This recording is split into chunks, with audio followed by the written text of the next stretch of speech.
In February 2013, the most famous ketchup bottle in America was sold for $23 billion, and not one member of the Heinz family had enough shares left to stop it or start it. The company was named after them. Their faces weren't even in the room. Here's the strange part. They didn't lose it that day. By 2013, there was nothing left to lose. They'd given it away, quietly, reasonably, one decision at a time, across 3 generations. And somehow, they still ended up rich. This is how a family loses the most trusted brand in America without ever feeling the moment it slipped away. The last bottle. Setting the stakes. Open your fridge right now. There's a good chance somewhere on that door sits a bottle with a red label and a white cap, a name you could recognize even with the label turned backward.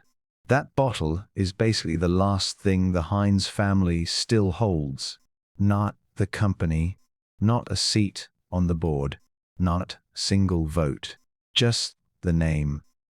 So how does a family build the most recognizable food brand in American history, watch it grow into a $23 billion company, and end up standing outside it, holding nothing but the label on the front? That's the question this story is built to answer. And the answer, a scandal. It's something quieter and in its own way more unsettling, because it could happen to almost any family that built something big enough to outgrow them. The Rise. A man who sold transparency. To understand how it ended, you have to go back to how it started, because the man who built Heinz built it to run without him, and it turned out he was right, just not in the way he meant. Henry John Heinz began selling food out of Sharpsburg, Pennsylvania, in 1869. He was 25 years old, and his first product was horseradish, made from his mother's recipe. Here's the detail that tells you everything about the company he was about to build. His competitors sold food in dark, colored glass, deliberately, so customers couldn't see what was actually inside. Heinz did the opposite. He bottled his horseradish in clear glass on purpose, so any shopper could hold it up to the light and see there was nothing hidden in it. That single choice, show the customer everything, became the foundation of the whole brand. And then, almost immediately, he lost it all.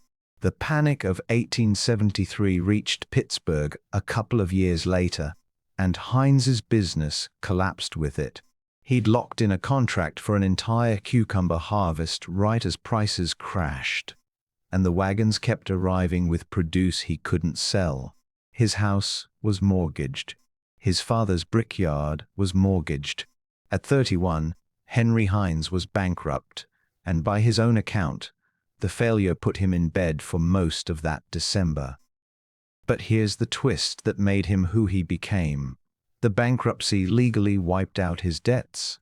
He paid every creditor back anyway, and it took him 5 years to finish. Before this man ever sold the country a bottle of trust, he'd spent 5 years rebuilding his own. He relaunched on Valentine's Day, 1876, with a new company built entirely out of family. His wife, his cousin, his brother, his mother, all holding pieces of it. That's the same year tomato ketchup arrived. And from there, Heinz didn't just sell food. He sold spectacle. At the 1893 World's Fair in Chicago, his booth was stuck on a forgotten upper floor, so he had boys hand out cards across the fairgrounds, promising a free souvenir charm upstairs. So many people climbed the stairs that police had to manage the crowd. By the time the fair closed, he'd given away 1 million of them. He ran his factories the same way he ran his marketing, generously and on purpose. His Pittsburgh plant had a gymnasium, a swimming pool, an auditorium, free classes for workers, at a time when most factory owners offered nothing but a time clock. By the time Henry Heinz died in 1919, He'd turned a horseradish stand into one of the largest food companies on earth. More than 20 plants, entirely family-owned, answering to no outside shareholder at all. It looked at that moment unbreakable. But the very next decision the family made, the one that felt like nothing but good news, is the one that started the slide. The first crack. A decision that looked like winning. Control passed to Henry's son, Howard Heinz, who steered the company through the worst of the Great Depression by pushing into ready-to-eat soup and baby food. Products people would still buy, even when money was tight. When Howard died in 1941, the company passed down whole and unbroken to his son, Henry John Heinz II, known to everyone as Jack. At that point, nearly every share of Heinz was still family-owned. 3 generations, one family, no outsider with a vote. And then, in 1946, Jack made the decision that changed everything, and it didn't look like a mistake. It looked like ambition paying off. He took the company public. He listed it on the New York Stock Exchange, and for the first time in the company's history, sold pieces of it to strangers.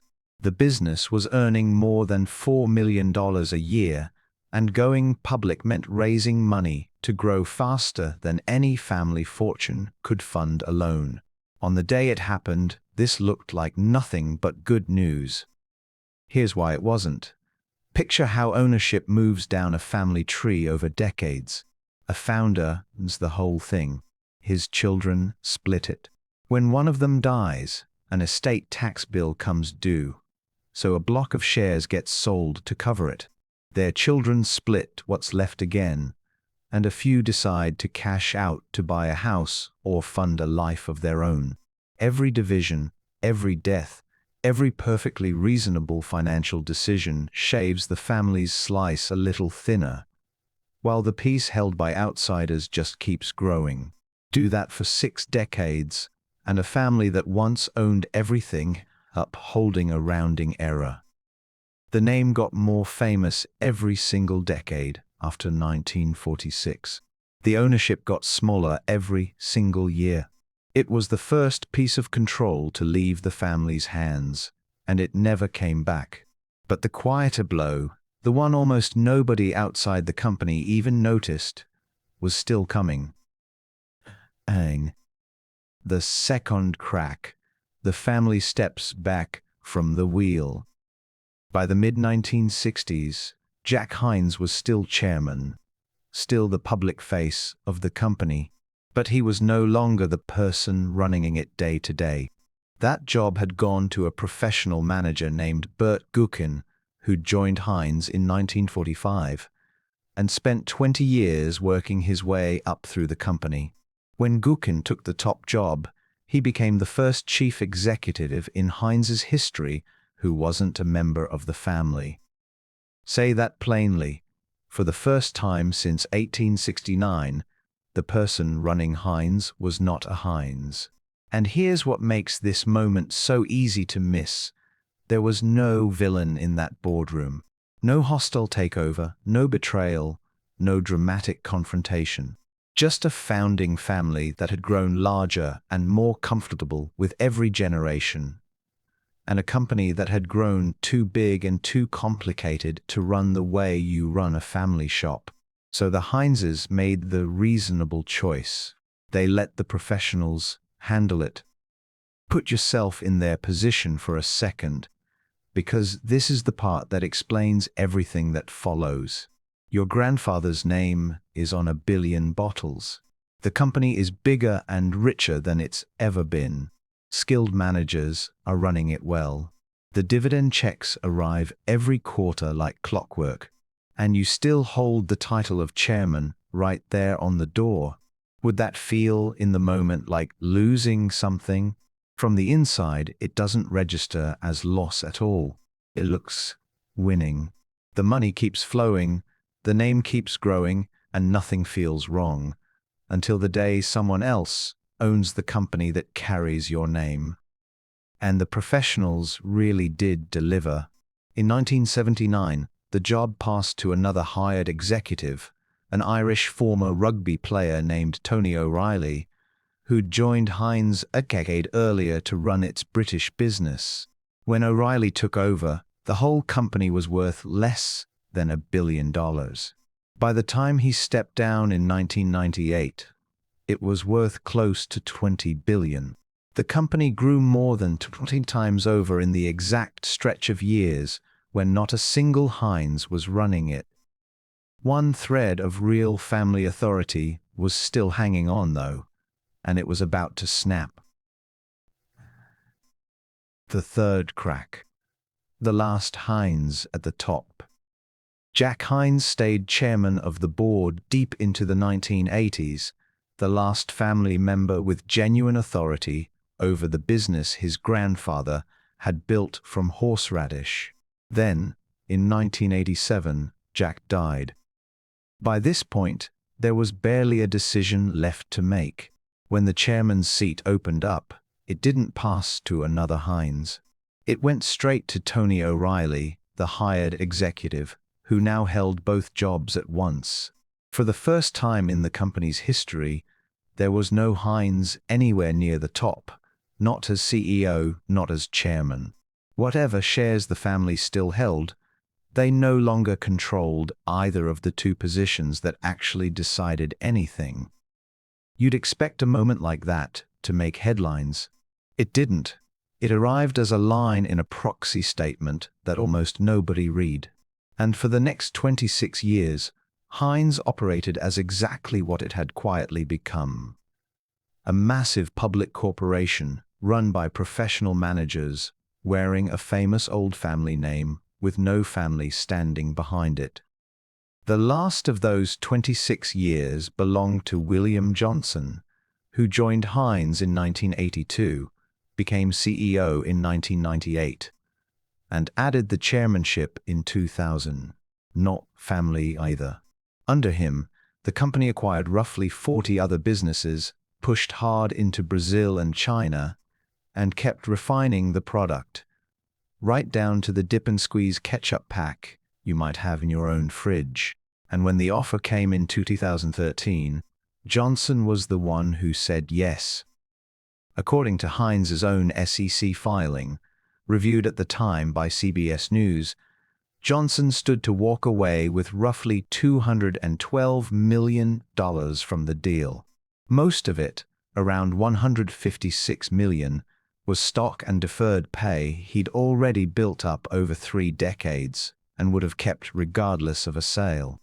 The rest, about $56 million, was tied directly to the deal itself. The family whose name was on the building had no seat at that table at all, which is exactly the condition a company needs to be in before someone who's been watching for years decides the moment has finally come. The sale, $23 billion, 0 Heinz.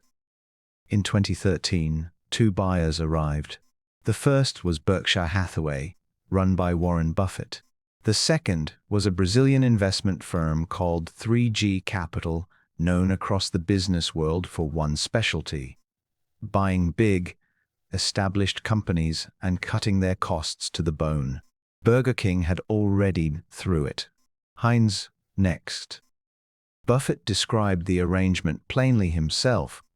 3G would be the operational team running Heinz day to day, while Berkshire, for the most part, wrote the check. Together, they agreed to pay $72.50 for every share of Heinz stock. About $23 billion for the equity alone, $28 billion once the company's debt was folded in. Each firm put in roughly $4 billion of their own cash, and Berkshire added another $8 billion on top, in exchange for preferred shares paying a 9% annual dividend, the kind of terms only Warren Buffett gets offered. The two firms split voting control 50-50. The deal closed on June 7, 2013, exactly 67 years after the Heinz family first sold shares to strangers on the New York Stock Exchange.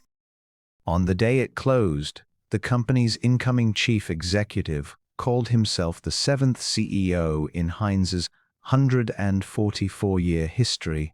7 men had run the company across 144 years.